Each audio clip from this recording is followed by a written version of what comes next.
ಗುರುಭ್ಯೋ ನಮಃ ಹರಿ ಓಂ. ನನ್ನೆಲ್ಲ ಆತ್ಮೀಯರಿಗೆ ಭಕ್ತಿಪೂರ್ವಕ ನಮಸ್ಕಾರಗಳು. ಎಲ್ಲರೂ ಕ್ಷೇಮವಾಗಿದ್ದೀರಾ ಅಂತೇಳಿ ಭಾವಿಸುತ್ತೇನೆ. ಈ ಸಂಚಿಕೆಯಲ್ಲಿ ನಾನು ನಿಮಗೆ ಮೃಗಶಿರ ನಕ್ಷತ್ರದ ಬಗ್ಗೆ ತಿಳಿಸ್ಕೊಡ್ತೇನೆ. ಮೃಗಶಿರ ಮಹಾನಕ್ಷತ್ರ. ಮಹಾನಕ್ಷತ್ರ ಅಂದರೆ ಎಲ್ಲವೂ ಕೂಡ ಶುಭ ಸಿಗುತ್ತಾ, ಎಲ್ಲವೂ ಕೂಡ ಲಾಭದಾಯಕವಾಗಿರುತ್ತಾ, ಮಹಾನಕ್ಷತ್ರದಲ್ಲಿ ಅನ್ಕೊಂಡಿರತಕ್ಕಂಥದ್ದೆಲ್ಲ ಈಡೇರ್ಬಿಡುತ್ತಾ, ಮಹಾ ಅಂದರೆ ದೊಡ್ಡದಾಗಿ ನಿಮಗೆ ಒಳ್ಳೆ ಲಾಭ ಲಭಿಸುತ್ತಾ ಅಂತ ತುಂಬ ಜನ ತಲೆಯಲ್ಲಿ ಕ್ವಶನ್ ಮಾರ್ಕ್ ಇಟ್ಕೊಂಡಿದ್ದೀರಿ. ತುಂಬ ಜನಕ್ಕೆ ಮೃಗಶಿರ ನಕ್ಷತ್ರ ಸೀಕ್ರೆಟ್ಸೇ ಗೊತ್ತಿರೋದಿಲ್ಲ. ತುಂಬ ಜನ ಅನ್ಕೊಳ್ತಿರ್ತೀರಿ ಇದನ್ನ ಕರೆಕ್ಷನ್ ಮಾಡ್ಕೊಳ್ಬೇಕು, ಇದನ್ನ ಕರೆಕ್ಷನ್ ಮಾಡ್ಕೊಂಡ್ರೆ ಜೀವನ ತುಂಬ ಚೆನ್ನಾಗಿರುತ್ತೆ, ಎಲ್ಲ ಅನುಕೂಲಗಳಾಗತ್ತೆ ಅಂತ. ಆದರೆ ಗೊತ್ತೋ ಗೊತ್ತಿಲ್ದೋ ನೀವೇ ಪೋಸ್ಟ್ಪೋನ್ ಮಾಡ್ತಾನೇ ಇರ್ತೀರಿ. ಇನ್ನು ಮೃಗಶಿರ ನಕ್ಷತ್ರ ದೇವಗಣಕ್ಕೆ ಬರತಕ್ಕಂಥದ್ದು. ನಕ್ಷತ್ರದ ವಿಮಾನ ದೇವತೆ ಕುಜ. ಹಿಡ್ದು ದಟ ಸಾಧಿಸೋರ್ಗು ಬಿಡಲ್ಲ ತಾನೇ ನೀವು. ಬೇಕು ಅಂದ್ರೆ ಬೇಕೇ ಬೇಕು, ಬೇಡ ಅಂದ್ರೆ ಬೇಡ. ಆಗ್ಲೇಬೇಕು ಅಂತ ಆಟ ಹಿಡಿದ್ರೆ ಕೆಲಸ ಆಗ್ಲೇಬೇಕು. ಅದು ಎಂಥದೇ ಪರಿಸ್ಥಿತಿ ಇರಲಿ, ಯಾವುದೇ ಸಂದರ್ಭ ಇರಲಿ, ನನಗೆ ಬೇಕು ಅಂದ್ರೆ ಬೇಕು, ಬೇಡ ಅಂದ್ರೆ ಬೇಡ. ಆ ಥರ ಮನಸ್ಥಿತಿ ಇರತಕ್ಕಂಥ ವ್ಯಕ್ತಿಗಳು. ಇನ್ನು ಮೊದಲನೇ ಮತ್ತು ಎರಡನೇ ಪಾದಗಳು ವೃಷಭ ರಾಶಿಲಿ ಬಂದರೆ, 3 ಹಾಗೂ 4ನೇ ಪಾದ ಮಿಥುನ ರಾಶಿಲಿ ಬರತಕ್ಕಂಥದ್ದು. ಇನ್ನು ಮೃಗಶಿರ ನಕ್ಷತ್ರದಲ್ಲಿ ಒಂದು ಮಗು ಜನನವಾದರೆ ಯಾವ ಅಕ್ಷರದಲ್ಲಿ ಹೆಸರಿಡಬೇಕು ಅಂತ ನೋಡೋದಾದ್ರೆ, ಪ್ರಮುಖವಾಗಿ ವೇ, ಓ, ಕಾ, ಕಿ ಈ ಅಕ್ಷರದಲ್ಲಿ ಮಗುವಿಗೆ ಮೃಗಶಿರ ನಕ್ಷತ್ರದ ಜನನವಾದರೆ ಪಾದಾನುಸಾರವಾಗಿ ಹೆಸರಿನಿಟ್ಟರೆ ಖಂಡಿತವಾಗಿಯೂ ಶುಭವಾಗತ್ತೆ.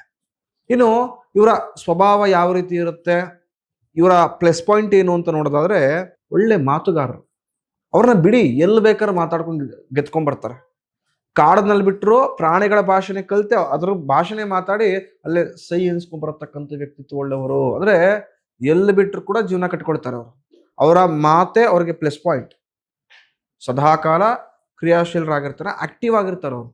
ಒಂದಲ್ಲ ಒಂದು ಕೆಲಸಗಳನ್ನು ಮಾಡ್ತಾ ಇರ್ತಾರೆ, ತಮ್ಮನ್ನು ತಾವು ಆಕ್ಟಿವ್ ಆಗಿ ಇಟ್ಕೊಳ್ತಾರೆ, ಜನರೊಂದಿಗೆ ಬರೀತಾರೆ.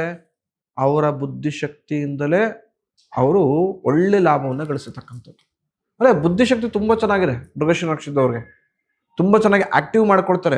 ಯಾವ ಸಂದರ್ಭದಲ್ಲಿ ಏನನ್ನು ಹೇಳಬೇಕು, ಯಾವ ಸಂದರ್ಭದಲ್ಲಿ ಏನನ್ನು ಮಾತಾಡಿದ್ರೆ ಲಾಭವಾಗುತ್ತೆ ಅಂತ ಈಸಿಯಾಗಿ ಮೃಗಶಿರ ನಕ್ಷತ್ರದವ್ರಿಗೆ ಗೊತ್ತಿರುತ್ತೆ. ತುಂಬ ಚೆನ್ನಾಗಿ ಅದನ್ನು ಟ್ಯಾಕ್ಟಿಕ್ ಮಾಡ್ಕೊಳ್ತಾರೆ, ಅದರಲ್ಲೇ ಗೆಲ್ತಾರೆ ಕೂಡ. ಹೌದು. ಉತ್ಸಾಹಶೀಲರು ಅಂದರೆ ತುಂಬ ಉತ್ಸಾಹದಿಂದ ಇರ್ತಾರೆ. ಪ್ರತಿನಿತ್ಯವೂ ಕೂಡ ಕೆಲಸ ಕಾರ್ಯ ಅದನ್ನು ಮಾಡಬೇಕು, ಈಗ ಮಾಡಬೇಕು, ಆಗಿರಬೇಕು ಅಂತ ತಮ್ಮನ್ನು ತಾವು ಉತ್ಸಾಹಕ ಇರ್ತಾರೆ. ಸೋಂಬೇರಿಯಾಗಿ ಬದುಕೋದಿಲ್ಲ ಈ ನಕ್ಷತ್ರದವರು. ಸದಾಕಾಲ ಆಕ್ಟಿವ್ ಇಟ್ಕೊಳ್ತಾರೆ ತಮ್ಮ ಮೈಂಡ್ ಸೆಟ್ಟನ್ನು, ತಮ್ಮ ಹಾವಭಾವಗಳನ್ನು. ಹಾಗೆಯೇ ಮಾಡ್ತಕ್ಕಂಥ ಎಲ್ಲ ಕೆಲಸ ಕಾರ್ಯದಲ್ಲೂ ಒಂದು ಗುರಿಯನ್ನು ಇಟ್ಕೊಂಡಿರ್ತಾರೆ. ಒಂದು ಫಿಕ್ಸ್ಡ್ ಗೋಲ್ ಸೆಟ್ ಮಾಡ್ಕೊಳ್ತಾರೆ. ಆ ಗೋಲ್ ಹೇಗೆ ಹೋಗ್ಬೇಕು ಎಲ್ಲ ವಿಚಾರದಲ್ಲೂ ಸರಿಪಡಿಸ್ಕೊಂಡು ಹೋಗತಕ್ಕಂಥ ಬುದ್ಧಿಶಕ್ತಿ ಇರುತ್ತೆ. ನೋಡೋದಕ್ಕೆ ಚೆನ್ನಾಗೂ ಕೂಡ ಕಾಣಿಸ್ತಾರೆ. ಅಂದರೆ ನೀವು ಅಬ್ಸರ್ವ್ ಮಾಡಿ, ಯಾರದ ಮೃಗಶಿರ ನಕ್ಷತ್ರ ಇರ್ತಾರಲ್ಲ, ನೋಡೋಕ್ಕೆ ಸುಂದರವಾಗಿರ್ತಾರೆ, ಅವ್ರ ಫೇಸ್ ಆಕರ್ಷಣೆಗೊಳಗಾಗಿರುತ್ತೆ. ಹಾಗೆಯೇ ಸನ್ನೆಗಳಲ್ಲೇ ಏನನ್ನ ಕನ್ವೆ ಮಾಡಬೇಕು ಅದನ್ನು ಈಸಿಯಾಗಿ ಕನ್ವೆ ಮಾಡಿಬಿಟ್ಬಿಡ್ತಾರೆ. ಇದು ಕಲೆ ಎಲ್ಲರಿಗೂ ಗೊತ್ತಿರೋದಿಲ್ಲ. ಎಷ್ಟೋ ಸಲ ಪಕ್ಕದಲ್ಲಿ ಯಾರೋ ಕೂತಿರ್ತಾರೆ, ಹತ್ರ ಏನೋ ಮಾತಾಡ್ತಿರ್ತೀವಿ, ಇನ್ನೊಬ್ರು ಬಂದು ನಮ್ಗೆ ಹೇಳ್ತಾರೆ ಅದನ್ನ ಹೇಳ್ಬೇಡ ಅಂತ. ಅವ್ರಿಗೆ ಗೊತ್ತಾಗೋದೇ ಇಲ್ಲ ಹೇಗೆ ಕನ್ವೆ ಮಾಡಬೇಕು ಅಂತ. ಚುಚ್ಚುತ್ತಂತ ಸೌಂಡ್ ಮಾಡ್ತಾರೆ, ಏನೋ ಕರೀತಾರೆ, ಏನೋ ಮಾಡ್ತಾರೆ, ಬಿಡಿಸ್ತಾರೆ. ಆದರೆ ಈ ಮೃಗಶಿರ ನಕ್ಷತ್ರದವ್ರನ್ನ ಅಬ್ಸರ್ವ್ ಮಾಡಿ, ಸನ್ನೆಗಳಿಂದನೇ ಏನನ್ನು ಹೇಳಬೇಕು, ಏನನ್ನು ಹೇಳ್ಬಾರ್ದು ಅಂತ ಈಸಿಯಾಗಿ ಪಾಸ್ ಮಾಡ್ತಾರೆ. ಆ ಕಲೆ ತುಂಬ ಚೆನ್ನಾಗಿ ಅವ್ರಿಗೆ ಗೊತ್ತಿರತಕ್ಕಂಥದ್ದು. ಕ್ರಿಯಾಶೀಲರು, ಸದಾಕಾಲ ಕೆಲಸ ಕಾರ್ಯ ಜೀವನ ಇದೇ ಥರ ಕ್ರಿಯೆಯಿಂದ ಕೂಡಿರತಕ್ಕಂಥ ಮನಸ್ಥಿತಿ ಉಳ್ಳವರಾಗಿರ್ತಾರೆ. ಅಭಿವೃದ್ಧಿಯ ವಿಚಾರದಲ್ಲಿ ಸದಾಕಾಲ ಮೇಲು ಕೈ. ಯಾವ್ದಾರ ಒಂದು ಕೆಲಸವನ್ನ ಕೈಗೆತ್ಕೊಂಡ್ರೆ ಮುಕ್ತಾಯ ಆಗೋರು ಕೂಡ ಸುಮ್ಮನೆ ಇರತಕ್ಕಂಥವರಲ್ಲ. ಸಾಹಸ ಪ್ರಿಯರು, ಒಳ್ಳೆ ಒಳ್ಳೆ ಸಾಹಸ ಮಾಡ್ಬೇಕು ಇವರು.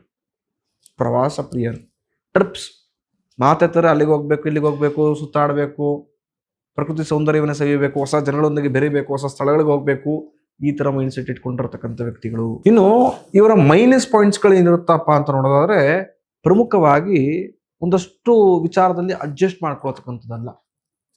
ಆರೋಗ್ಯದ ಸಮಸ್ಯೆ ಹಿಂದೆ ಮುಂದೆ ಸದಾಲ ಕಾಡಿಸುತ್ತೆ. ಆತುರದ ನಿರ್ಧಾರ, ಆಡತಕ್ಕಂಥ ಮಾತುಗಳು ಸ್ವಲ್ಪ ನಿಷ್ಠುರವನ್ನು ತಂದುಕೊಡುತ್ತೆ. ಜನರೊಂದಿಗೆ ಸ್ವಲ್ಪ ಮಟ್ಟಿನ ಅಹಂಕಾರ, ನಾನತ್ವ ಇವರಲ್ಲಿರತಕ್ಕಂಥ ವ್ಯಕ್ತಿತ್ವವನ್ನು ಕೊಳ್ಳುತ್ತೆ. ಏನೇ ಕೆಲಸ ಕಾರ್ಯವನ್ನು ಮಾಡ್ತಿದ್ರು ಕೂಡ ಅದನ್ನು ಮಾಡಬೇಕು, ಮತ್ತು ಆಗಿರಬೇಕು, ಹೀಗಿರಬೇಕು ಅಂತ ಎಲ್ಲವನ್ನು ಕೂಡ ಹಾಳು ಮಾಡ್ಕೊಳ್ತಿರ್ತಾರೆ. ಅಂದರೆ ಎಲ್ಲ ಕಡೆಗೂ ಕೈ ಹಾಕ್ತಾರೆ. ಎಲ್ಲವೂ ಕೂಡ ಸಕ್ಸೀಡ್ ಆಗೋ ಏನು ಟೈಮ್ ಬರುತ್ತೆ, ಮತ್ತಿನ್ನೊಂದು ಹಾಕ್ಬಿಟ್ಟು ಇದನ್ನ ಕಟ್ ಮಾಡಿಬಿಡ್ತಾರೆ. ಹಾಗೆಯೇ ಕೆಲವೊಂದು ವಿಚಾರದಲ್ಲಿ ಚಂಚಲ ಮನಸ್ಥಿತಿ ಇರತಕ್ಕಂಥವ್ರು, ಒಂದೊಂದ್ಸಲಿ ಕೆಟ್ಟ ಆಟ ಇವರ ವ್ಯಕ್ತಿತ್ವವನ್ನು ಹಾಳು ಮಾಡುತ್ತೆ. ಎಲ್ಲವೂ ನನಗೆ ಗೊತ್ತಿದೆ, ಅವರಿಂದ ನನಗೆ ಸಹಾಯ ಆಗ್ಬಿಡುತ್ತೆ ಅಂತ ಕೆಲವೊಂದು ಸಲ ಭ್ರಮಾಲೋಕದಲ್ಲಿ ಉಳ್ಕೊಂಡ್ಬಿಡ್ತಾರೆ. ಹಾಗಾಗಿ ಮೃಗಶಿರ ನಕ್ಷತ್ರದವರು ಈ ವಿಚಾರವಾಗಿ ಎಚ್ಚೆತ್ತುಕೊಳ್ಬೇಕು. ಇನ್ನು ಈ ಮೃಗಶಿರ ನಕ್ಷತ್ರದಲ್ಲಿ ಜನವಾಗಿರತಕ್ಕಂಥವ್ರು ಯಾವ ಕೆಲಸ ಕಾರ್ಯಗಳನ್ನು ಮಾಡಿದ್ರೆ ಅಭಿವೃದ್ಧಿಯನ್ನು ಹೊಂದುತ್ತಾರೆ ಅಂತ ನೋಡಿದ್ರೆ, ಪ್ರಮುಖವಾಗಿ ಒಳ್ಳೆ ಭಾಷಣಗಾರರಾಗ್ಬೋದು, ಅದ್ಭುತ ಬರಹಗಾರ ಸಾಹಿತಿಗಳಾಗತಕ್ಕಂಥವ್ರು, ಕರೆಂಟ್ ವಿಚಾರದಲ್ಲಿ ಎಲೆಕ್ಟ್ರಿಕ್ ಡಿಪಾರ್ಟ್ಮೆಂಟ್ ಏನಾರ ಕೆಲಸ ಕಾರ್ಯಗಳಿಗೆ ಹೋಗ್ತಿದ್ರೆ ಖಂಡಿತ ಹೋಗಿ.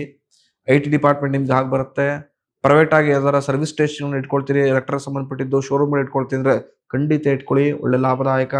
ಕೃಷಿ ಅದ್ಭುತ ಲಾಭ ಸಿಗುತ್ತೆ. ಭೂ ವ್ಯವಹಾರ ಮಾಡೋರ್ಗಂತೂ ಲಾಭ ಕಟ್ಟಿಟ್ಟ ಬುತ್ತಿ ಈ ನಕ್ಷತ್ರದವ್ರಿಗೆ. ಹಾಗೆಯೇ ರೇಡಿಯೋ ಜಾಕಿಯಾಗಿ ವರ್ಕ್ ಮಾಡಬಹುದು. ಕಲಾಕ್ಷೇತ್ರದ ಉತ್ತಮ ಸಾಧನೆಯನ್ನು ಗಳಿಸ್ಕೊಳ್ತೀರಿ. ಸಕ್ಕರೆ ಕಾರ್ಖಾನೆಗಳಲ್ಲಿ ಕೆಲಸ ಮಾಡಬೇಕು ಅಥವಾ ಮಾಲೀಕರಾಗಬೇಕು ಅಂತವ್ರಿಗೆ ಖಂಡಿತ ಉತ್ತಮ ಲಾಭದಾಯಕ.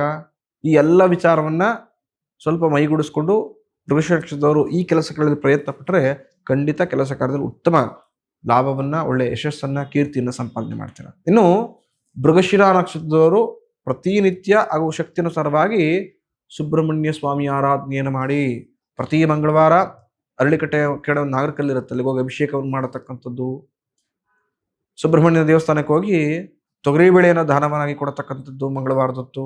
ಹಾಗೂ ಸುಬ್ರಹ್ಮಣ್ಯನ ವಿಶೇಷ ಕ್ಷೀರಾಭಿಷೇಕವನ್ನು ಮಾಡಿಸತಕ್ಕಂಥದ್ದು. ಈ ತರ ನಾನಾ ಸೇವೆಯನ್ನ ಸುಬ್ರಹ್ಮಣ್ಯನಿಗೆ ಮಾಡುವಂತರಾಗಿ ಖಂಡಿತವಾಗಿಯೂ ಜೀವನದಲ್ಲಿ ಒಳ್ಳೆ ಲಾಭವನ್ನ, ಯಶಸ್ಸನ್ನ ಖಂಡಿತವಾಗಿ ಪಡ್ಕೊಳ್ತೇವೆ. ಮುಂದಿನ ಸಂಚಿಕೆಯಲ್ಲಿ ಮುಂದಿನ ನಕ್ಷತ್ರದೊಂದಿಗೆ ಸಿಗೋಣ. ಭಗವಂತ ಎಲ್ಲ ರೀತಿಯ ಒಳ್ಳೆಯ ಶುಭವನ್ನ ಕೊಟ್ಟು ಕಾಪಾಡಲಿ.